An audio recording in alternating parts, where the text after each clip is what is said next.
ಜನವರಿ 26, 2026ರಂದು ಮಧ್ಯಾಹ್ನ 3:30 ಗಂಟೆಗೆ ವಿಜಯಪುರ ಜಿಲ್ಲೆಯ ಜಳಕಿ ಪೊಲೀಸ್ ಠಾಣಾ ವ್ಯಾಪ್ತಿಯ ಹಲಸಂಗಿ ಅನ್ನುವಂಥ ಒಂದು ಗ್ರಾಮದಲ್ಲಿ ಮಧ್ಯಾಹ್ನ 3:30ಕ್ಕೆ ಇಬ್ಬರು ಆಗಂತಕರು ಮಾಸ್ಕು ಮತ್ತು ಹೆಲ್ಮೆಟನ್ನು ಧರಿಸಿ ಬೈಕಲ್ಲಿ ಬಂದುಬಿಟ್ಟು ಅಲ್ಲಿ ಮಾರುದ್ರ ಸದಾಶಿವ್ ಕಂಚಗಾರ್ ಅನ್ನುವಂಥವರ ಭೂಮಿಕಾ ಜ್ಯುವೆಲರಿ ಇವರ ಅಂಗಡಿಗೆ ಬಂದುಬಿಟ್ಟು ಅವರಿಗೆ ಬಂದೂಕನ್ನು ತೋರಿಸಿ ಅಂಗಡಿಯಲ್ಲಿ ಇದ್ದಂತಹ 205 ಗ್ರಾಮ್ ಬಂಗಾರ ಮತ್ತು ಸುಮಾರು 1 kg ಬೆಳ್ಳಿಯ ಆಭರಣಗಳನ್ನು ದೋಚ್ಕೊಂಡು ಹೋಗಿರ್ತಾರೆ.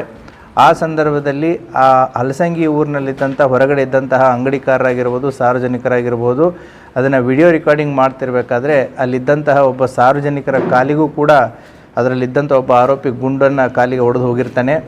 ಸೊ ಈ ಎಲ್ಲ ಘಟನೆಯನ್ನು ತಾವು ಈಗಾಗಲೇ ನೋಡಿದ್ದೀರಿ. ಆ ಹಿನ್ನೆಲೆಯಲ್ಲಿ ಸುಮಾರು 22 ಲಕ್ಷ ವರ್ತ್ ಬಂಗಾರ ಮತ್ತು ಬೆಳ್ಳಿ ಆಭರಣಗಳನ್ನು ದರೋಡೆ ರಾಬ್ರಿ ಮಾಡ್ಕೊಂಡು ಹೋದಂತಹ ಈ ಇಬ್ಬರು ಆರೋಪಿತರ ಮೇಲೆ ನಮ್ಮ ಜಳಕಿ ಪೊಲೀಸ್ ಠಾಣೆಯಲ್ಲಿ ಅಪರಾಧ ಕ್ರಮಾಂಕ 10/2026 ಅಂಡರ್ ಸೆಕ್ಷನ್ 311 BNS ಮತ್ತು 25 ಮತ್ತು 27 ಆರ್ಮ್ಸ್ ಆ್ಯಕ್ಟ್ 1959 ಅಡಿಯಲ್ಲಿ ಪ್ರಕರಣ ದಾಖಲಾಗಿತ್ತು.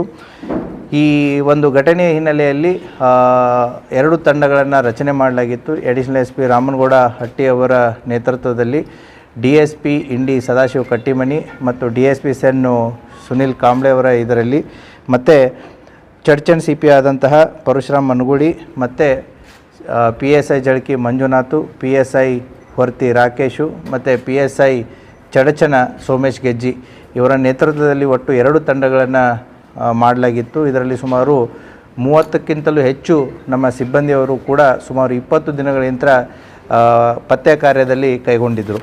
ಈ ಕಾರ್ಯವನ್ನು ಕೈಗೊಂಡಾಗ ನಮಗೆ ತನಿಖೆಯಲ್ಲಿ ಕಂಡು ಬಂದದ್ದು ಏನು ಅಂತಂತಂದರೆ, ಇವರು ಮೂಲತಃ ಇಬ್ಬರು ಆರೋಪಿತರಾದಂತಹ ಹನುಮಂತ್ ವಾಗೋಲಿ 28 ವರ್ಷ, ಈತ ಡೈರಿ ವ್ಯಾಪಾರ ಮಾಡ್ಕೊಂಡಿದ್ದಾನೆ ಎಲ್ಲಿ ಪುನಾದಲ್ಲಿ.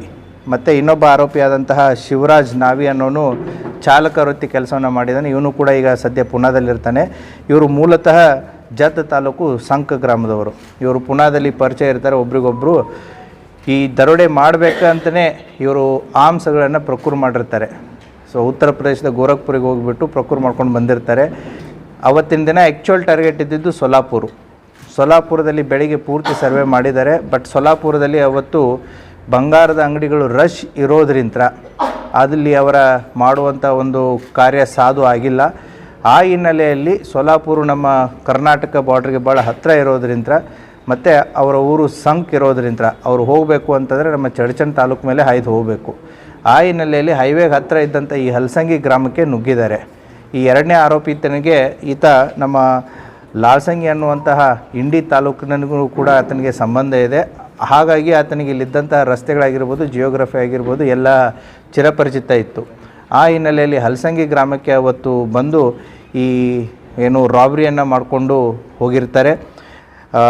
ಈ ಮಾಡಿದಾದ ಮೇಲೆ ನಮ್ಮ ಪೊಲೀಸ್ನವರು ಅವರಿಂದ ಸುಮಾರು 20 ದಿನಗಳ ಅವರ ಕಠಿಣ ಪರಿಶ್ರಮದ ಫಲವಾಗಿ ಈ ಇಬ್ಬರು ಆರೋಪಿತರುಗಳನ್ನು ಕಳೆದ 3 ದಿನದ ಮುಂಚೆ ಅವರನ್ನು ಪೊಲೀಸ್ ಕಸ್ಟಡಿಗೆ ತೊಗೊಂಡ್ಬಿಟ್ಟು ಅವರಿಂದ ರಾಬ್ರಿ ಆದಂತಹ 205 ಗ್ರಾಮ್ ಬಂಗಾರದ ಆಭರಣಗಳು ಮತ್ತು 1 kg ಬೆಳ್ಳಿಯ ಆಭರಣಗಳು ಮತ್ತು ಕೃತ್ಯಕ್ಕೆ ಬಳಸಿದಂಥ ಕಂಟ್ರಿ ಪಿಸ್ತೂಲ್ ಜೊತೆಗೆ ಒಟ್ಟು 3 ಕಂಟ್ರಿ ಪಿಸ್ತೂಲು, 26 ಜೀವಂತ ಗುಂಡುಗಳು ಮತ್ತು 1 ಏರ್ ಗನ್ನು ಮತ್ತು ಅವರು ಅವತ್ತು ಅಪರಾಧಕ್ಕೆ ಬಳಸಿದಂತಹ ಹೋಂಡಾ ಯೂನಿಕಾರ್ನ್ ಆಗಿರ್ಬೋದು, ಅವರು ಬಳಸಿದಂತಹ ಮಾಸ್ಕ್, ಹೆಲ್ಮೆಟ್, ಕ್ಯಾಪ್ಸ್ ಏನಿವೆ ಅವುಗಳನ್ನು ಕೂಡ ವಶಪಡಿಸಿಕೊಂಡಿದ್ದಾರೆ. ಸುಮಾರು ಒಂದು ಭಯದ ವಾತಾವರಣವನ್ನು ಕ್ರಿಯೇಟ್ ಮಾಡಿದಂಥ ಈ ಇನ್ಸಿಡೆಂಟನ್ನು ವಿಜಯಪುರ ಜಿಲ್ಲಾ ಪೊಲೀಸರು, ಪರ್ಟಿಕ್ಯುಲರ್ಲಿ ನಮ್ಮ ಇಂಡಿ ಉಪವಿಭಾಗದ ಎಲ್ಲ ಅಧಿಕಾರಿ ಮತ್ತು ಸಿಬ್ಬಂದಿಯವರು ಮತ್ತು ನಮ್ಮ ಅಡಿಷನಲ್ SP ಮತ್ತು DSP ಸೆನ್, ಸೊ ಎಲ್ಲ ತಾಂತ್ರಿಕ ಸಿಬ್ಬಂದಿಗಳನ್ನು ಒಳಗೊಂಡಂಥ ತಂಡ ಇವರಿಬ್ಬರನ್ನು ಬಂಧಿಸುವಲ್ಲಿ ಯಶಸ್ವಿಯಾಗಿದೆ. ಈಗಾಗಲೇ ಇವರಿಂದ ಸಂಪೂರ್ಣವಾದಂತಹ ಮಾಲನ್ನು ರಿಕವರಿ ಮಾಡಿ ಈಗಾಗಲೇ ನಿಮಗೆ ಡಿಸ್ಪ್ಲೇಯನ್ನು ಇಡಲಾಗಿದೆ. ಆದ್ದರಿಂದ ವೈಯಕ್ತಿಕವಾಗಿ ಮತ್ತು ಹಿರಿಯ ಅಧಿಕಾರಿಗಳ ಪರವಾಗಿ ತನಿಖಾ ತಂಡಕ್ಕೆ ನಾವು ಅವರಿಗೆ ಅಭಿನಂದನೆಯನ್ನು ಸಲ್ಲಿಸ್ತೀವಿ. Thank you. ಇನ್ನಷ್ಟು ಸುದ್ದಿಗಾಗಿ ನಮ್ಮ News 11 ಕರ್ನಾಟಕ ಚಾನೆಲ್ಗೆ ಲೈಕ್ ಮಾಡಿ, ಶೇರ್ ಮಾಡಿ, ಸಬ್ಸ್ಕ್ರೈಬ್ ಮಾಡಿ.